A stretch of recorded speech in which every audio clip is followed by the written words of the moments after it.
নমস্কাৰ বন্ধুসকল, কোমল সুদং আপোনাক মোৰ সকলো ভাই বন্ধু লগৰ সকলোলৈকে মোৰ আহ্বান যে প্ৰেম বিৰহত পৰি বা লগৰীয়াৰ বান্ধোনত পৰি কেতিয়াও নিজৰ জীৱনটো ধ্বংস নকৰিব।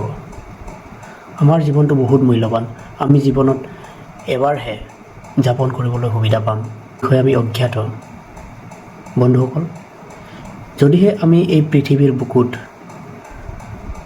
এবাৰহে খোজ কাঢ়িবলৈ সুবিধা পাওঁ, তেন্তে কিয় আমি ভাল কামবিলাক কৰিবলৈ চেষ্টা নকৰোঁ? কিয় আমি মানুহৰ মৰম বুটলিবলৈ চেষ্টা নকৰোঁ? কিয় আমি নতুন নতুন ঠাই, নতুন নতুন খাদ্য, নতুন নতুন কাম কৰিবলৈ আমি মন নকৰোঁ? কিয় আমি কিছুমান বিশেষ পৰিসীমাৰ ভিতৰত আবদ্ধ হৈ থাকি ভাল পাওঁ? আপুনি যিটো প্ৰেম বিৰহ বা লগৰীয়াৰ বান্ধোনত আছে বা এতিয়া বৰ্তমান স্থিতিৰ কবলত পৰি আছে, তাৰ পৰা ওলাবলৈ কিয় চেষ্টা নকৰে? আপোনাৰ জীৱনৰ পৰিসীমাটো বহুত বহল।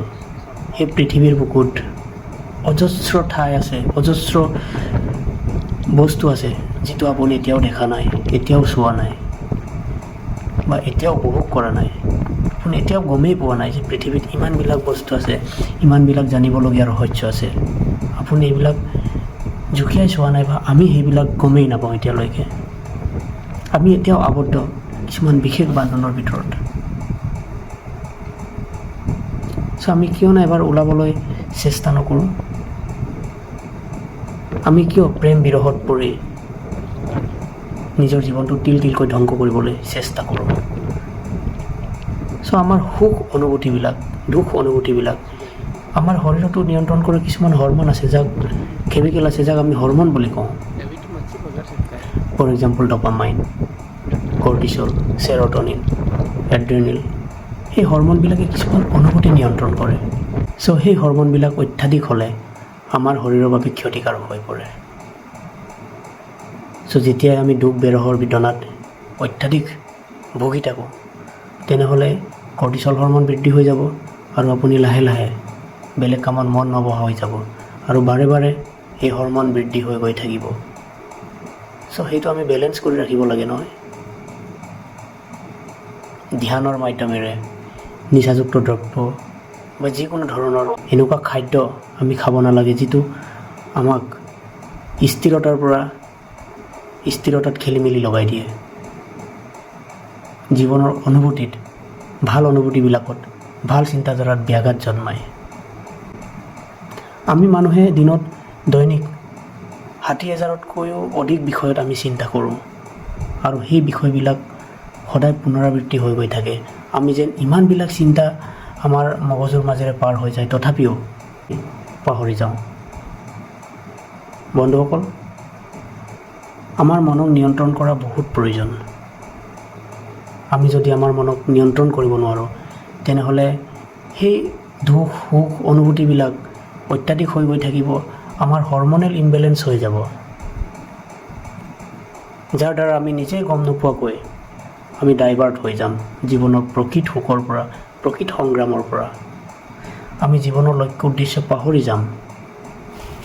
আপুনি যদি নিচাযুক্ত দ্ৰব্য সেৱন কৰে, তেনেহ'লে আপুনি কিয় এৰিব নোৱাৰে সেই নিচাযুক্ত দ্ৰব্য? কাৰণ আপোনাৰ ডপামাইন হৰমন তাৰ কাৰণে ৰিলিজ কৰে, যিটো কাৰণে আপুনি সুখ পায়, শান্তি পায়, ভাল লাগে।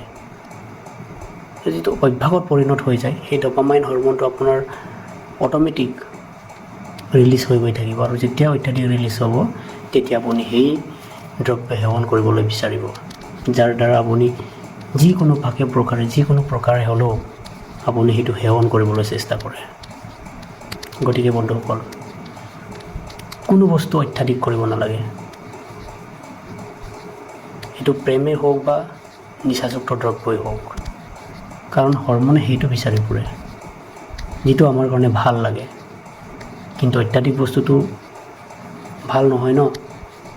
অত্যাধিক বোলা বস্তুটো কেতিয়াও ভাল নহয়। যিকোনো বস্তু লিমিটত থাকিব লাগে। আমি বৰ্তমান যুগত অত্যাধিক ডেভেলপ হৈ গৈ আছোঁ। বহুত নতুন নতুন ডিজাইনৰ নতুন নতুন টেকন'লজি আহিছে। আমি ছুপাৰন'ভা বিস্ফোৰণৰ পৰা ধৰি তাতকৈ আগত আমি থিয়ৰী উলিয়াবলৈ সক্ষম হৈছোঁ মানৱ জাতিয়ে। আমি চন্দ্ৰলৈ, সূৰ্যলৈ, বিভিন্ন ধৰণৰ ছেটেলাইট সেইবিলাক আমি এৰিবলৈ সক্ষম হৈছোঁ। আমি হাতৰ মুঠিত আমি পৃথিৱীখনক চলাব পাৰিছোঁ।